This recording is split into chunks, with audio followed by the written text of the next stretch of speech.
headphones. They weren't working, so I'm just going to take my headphones. Oh, my headphones aren't working because they're not plugged in. No, they're not plugged in. If you're on the webcam, you can see. Not plugged in at all. Oh, I don't need headphones. I can hear you just fine. Yeah. Hey, how are you doing, Hamish? I've been very, very busy, and mainly it's come down to a combination of a bit of national travel around the place. I've been heading into Nelson, and I even went to Patea to do a little bit of New Zealand history on the Song Poye. So it's been very interesting, as well as that, is balancing some commitments with the Football World Cup, which, of course, the All Whites are no longer in, but that octopus, Paul the octopus, he knows everything. Everyone's talking about an octopus. Man, this octopus, he's a fellow, huh? Somebody called him Squid, and I thought, well, no, they are both invertebrate for sure, but I think he'd be very disappointed to hear that he was compared to a mere squid. A mere squid. It's like, I'm sorry, do you have 8 legs and pick football winners? No. No, I don't think so. But in the world of TV, my God! Because that's what you're here for. Wow! TVNZ, what's been happening there? Ooh, well, apart from my new favourite sports presenter, which is Marty Devlin, who... his little catchphrase is to do the last line of every promo through gritted teeth, which I quite like. You know, so he'll be like, "We'll see you tomorrow morning. Take the day off work and tell the boss you're sick." And he does it on every promo, and I've actually kind of grown to like it. It's like, wow, I said I wanted more passion in television. I didn't imagine gritted teeth from Marty Devlin, but I'll take it. Yeah.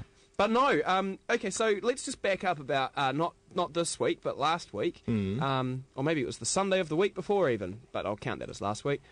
We had the TVNZ sort of backtracked, realising that their little quiz night, TVNZ 50 years celebration, was a complete mare. Was no good. And they tried to sort of re-establish it again by doing another one about 50 years of news, about their news service. Now, that's actually a really vital thing, because you've got to remember that we didn't always have TV3 or Prime, and that for a long time TVNZ was the only organisation that was doing visual recording of our day-to-day history. True. And that is an incredible thing. And they're the only people who had the equipment and the services and the setup to do it. And I think that that's actually really damn important. So I was happy to hear that they did it. I had a problem with the special. They kept cutting to international news that clearly, sure, they'd broadcast it, but clearly it wasn't anything to do with TVNZ, really. And I would have rather have just kept it New Zealand specific and focused on TVNZ. Some of the people they had were a bit inane, and funnily enough, I thought Paul Holmes was the best guy for giving us like little tidbits about what happened behind the scenes in the newsroom. It was hammed together at the last minute. It was still hammed together, yeah, absolutely. And then seeing Simon Dallow, Wendy Petrie, who else did we have? Paul Henry, and was it Savile was the other one in there, or...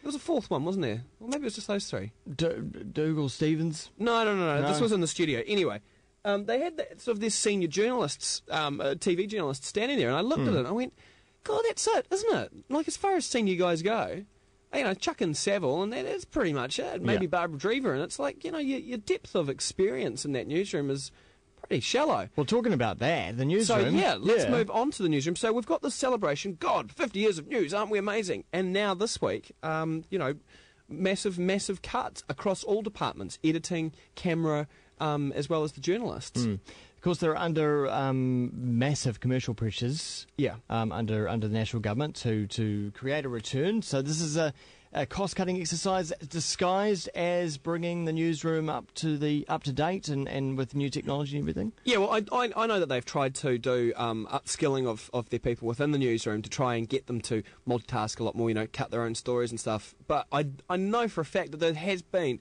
some real digging of the heels in the sand here, saying, I've been a journalist, or I'm a cameraman, I don't edit, I'm an editor, I don't camera, this kind of nonsense.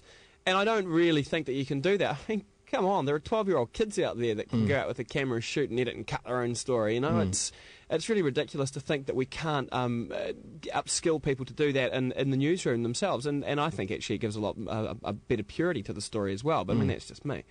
I don't think it has been disguised as trying to bring the newsroom up to date. I think the newsroom does need to come up to date.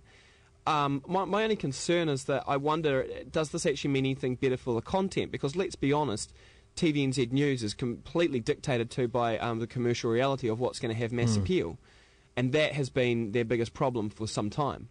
But what about the fact that some of these journalists, rather than spending their time editing everything, need to be doing really deep investigations You know, it's not. I'm not talking about the day-to-day sort of news. That there's a car crash down the road. Let's go film it. I'm talking about digging behind the stories and actually holding people to account and that kind of stuff. I still think there's a place for that. You're just going to have to balance your time a bit better. It's a time management thing. Yeah, it is a time management thing. Seriously, I mean, there's nothing that convinces me that they can't manage all those kind of things. I guess let's say that those stories might take a little bit longer to come out.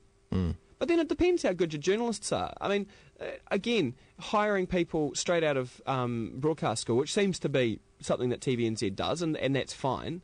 But like I keep saying, we have young, pretty journalists. What happens when they stop being young and pretty? Do we just move them on and get in the next batch?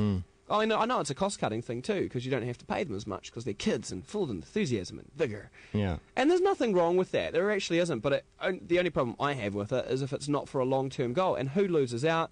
Well, arguably the viewing public, but also TVNZ as a brand just weakens itself again and again and again. I saw Jack Tame presenting with Pippa Wetzel on Breakfast briefly the other day in the office, and I just looked at it for 5 seconds and went, that looks wrong. It just doesn't look right. Just looks wrong. Okay, what's on something else? Well, there isn't anything else. No, exactly. So I think TVNZ, it's going to be interesting to see how it plays out. I mean, 15 people have lost their job, and the problem with that is that we don't have 15 jobs elsewhere for those people to go to. 15 people have actually lost their jobs. Well, there was some positions that aren't filled at the moment that they are now no longer going to have open, is what. That makes up some of that number. Some of that number, yeah. But for the editing, I believe there's been 7 people in editing have lost their job. And there aren't other editing jobs just to rock into around. It's not like you can just go up to TV3 because they're in the same situation as well. Hardly get it. They just cut Sunrise. Everyone's got the squeeze. So look, I think it's going to be interesting to see what happens. But isn't it funny that it's all come about the time where we're celebrating 50 years of awesome news, and then we turn around and we go, by the way, it's really expensive to make and we actually can't afford to make it anymore, sorry. But it's the same upheaval that the print industry has been going through as well. It's right across media, isn't it? Well, yeah, and I mean, we've talked about that again, and like I've said, print's gone through so many challenges and survived. Radio's gone through challenges and survived. TV versus the internet is the first really big challenge TV's had as a medium. So I think it'd just be interesting to see how it weathers the storm. Have they made the right decision at TVNZ? I think yes, and I think it's probably about 2 years too late. Okay. Hamish Coleman-Ross, twitter.com/HamishCR is where you'll find him hanging out as well. Thanks so much. See you next time. Every Friday, Keith sits on his porch in Raglan, looks out the window, rolls a big, fat ball over to his dog, thank you, and gets on the blower to Wallace to give him the weekend surf updates for all the main centres. I feel like a bionic pixie. Yep, it's the Kiwi FM Weekend Surf Report with Keith. Every Friday arvo just after 4:30. Brought to you by